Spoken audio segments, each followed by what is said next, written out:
ટ્રેક્ટરની છેતરી ભટકાતા રહી જાય. આજ તો જોઈ લો મંડપનું ડેકોરેશન કર્યું ને બાકી.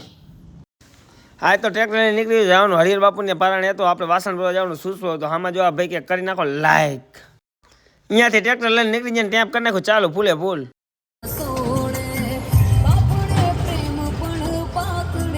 ચડી ગયા ડેમની પાર ને ત્યાં તો અમારો ઘાયલ ગોળ્યો એટલે સામો આવ્યો રમેશ ગિંગોરા. અરે વાર क्यों हिला डाला ना પાયરેથી નીકળીને આવી ગયો સીધો જ આપણો પુલ. જોઈ લો તો આ એંગલ છત્રી અડી જાય એવી કે કેટલી સેટી રહી.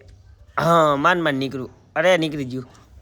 પુલ કાપી નાખો સામે જ આવી ગયું કેદાર ધામ. તો આ છે આપણે શંકર ભગવાનનું ધામ. તમારા પિતૃ ગમે એટલા જૂના કઢિયા ન આવતા હોય તો અહીંયા આવી જ જાય છે. એકવાર અહીંયા આવી નખાતો કરી લો. જો સામે સાપરીને સામે ફાઇનલી આપણે સુસવામાં પહોંચી ગયા ને આપણે જવાનું સુસવાના ઓલા નાકે. જોઈ લો તો આ સુસવા ગામ કોઈ જોયું ન જોઈ લો બધા વાસણ ભરીને હવે થઈ ગયા બધા હાલતા. જોઈ લો આ બધા અમારે ચડવા માંડે. હાલો બેહો થાય મોડું આપણે જવાનું સીધું રીએ બાપુ ત્યાં. આપણે વાસણનું ટ્રેક્ટર સામે મૂકી દીધું ને હાલતા થઈ ગયા આપણે ગામ બાજુ. જોઈ લો તો આ મંડપ બધો દેખાડવાનો છે. આપણી આઈડીમાં જોડાઈને જ રહેજો હવે.